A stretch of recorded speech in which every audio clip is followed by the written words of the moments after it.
As a pioneer of the first-person shooter genre, Doom laid the foundation for its contemporaries, but has never rested on its laurels. Doom 3 steered the franchise towards survival horror. The 2016 reboot dared to revisit and refine the old-school formula in an era of Call of Duty likes.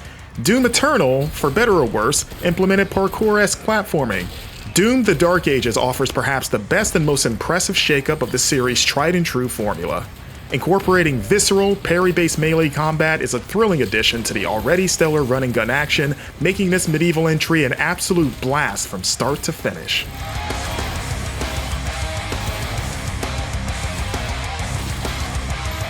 This prequel to the 2016 game sees the Doomslayer tear through Hell's forces amid a cool techno-medieval setting.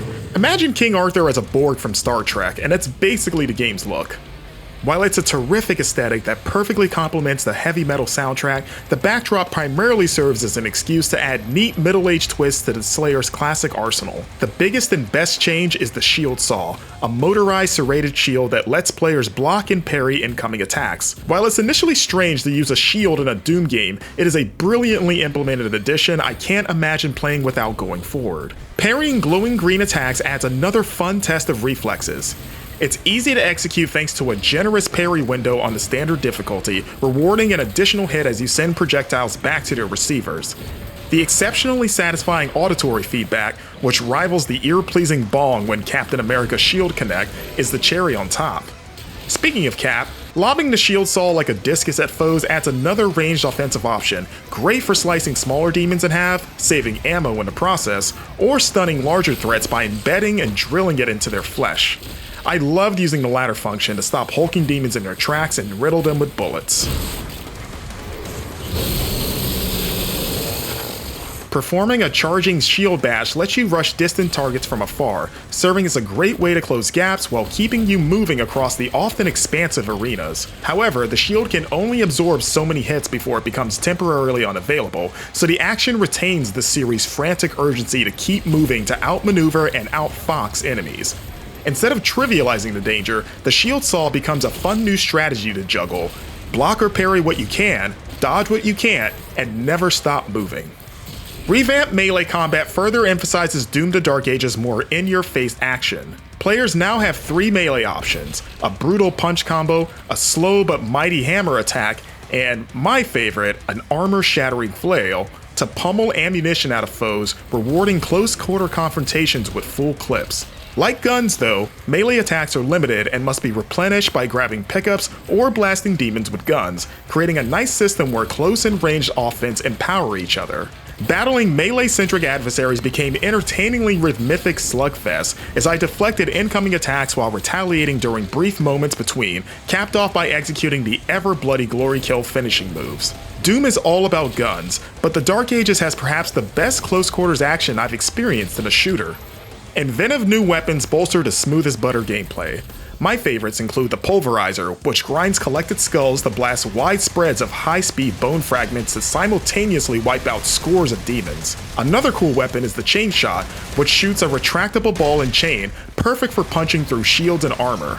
Many of the 6 primary firearms have an alternate version you can switch between instantly, such as swapping between the faster-paced shotgun and the slower but punchier super shotgun, and sport unlockable upgrades for each configuration, adding more bang to their punch. Whether it's a perk that rains down lightning upon a successful parry, or another that lets you ricochet bullets off the shield while it's drilling into a target, these enhancements add more depth and reward to the already entertaining action.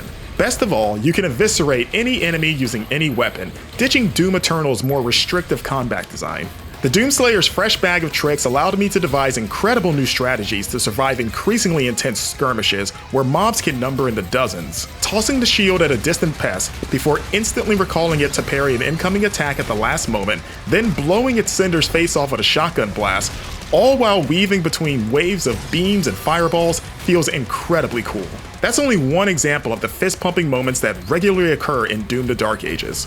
With both offense and defense to consider, the action feels more strategically dense than it ever has at a Doom title, and well-designed controls make everything a breeze to pull off once you're acclimated. If that's not enough, an impressive range of accessibility options, from adjusting the game speed, parry timing, and even the colors of in-game elements allow you to customize the adventure so it's as challenging or inviting as you like. Between standard firefights, the Slayer can hop in the cockpit of a giant mech suit to battle gargantuan demons, or atop a dragon-like beast to engage in aerial dogfighting. Both the versions are best described as broadly fine. Mech combat primarily focuses on slower but impactful fistfights, while aerial bouts involve an ill-fitting exercise of dodging blasts to charge a beam to take out shielded targets. These segments aren't very fleshed out and don't last long enough to drag the experience down, but I was always eager to get my boots back on the ground for more traditional action. Like the last game, stages hide secrets such as collectible figures, lore entries, upgrade gems, and treasure stashes to buy additional enhancements. Environmental puzzle solving is generally simple if you explore thoroughly enough, and often utilize the shield saw, such as tossing it to activate distant mechanisms or shield bashing blocks in positions to climb and reach higher platforms. I can take or leave these diversions, but the rewards are usually worth the effort. The story, which involves stopping a demonic prince from stealing a great power from a mighty princess, doesn't take itself quite as seriously as The Turtle's Tale. However, it's still a largely stoic and straightforward affair that won't suddenly establish Doom as a narrative powerhouse. I approach the story much like the Doomslayer himself. Just point me in the direction of what needs killing while everything else barely matters enough to earn my full interest. Doom: The Dark Ages is modern Doom executed better than ever. It's a bloody, challenging, and strategic thrill ride that tested my skills, forced me to catch my breath, and always had me asking for more. With the shield saw and other great additions, id Software gives me something I didn't know I wanted, proving once again that this legendary series can still evolve in ways we haven't even dreamed of.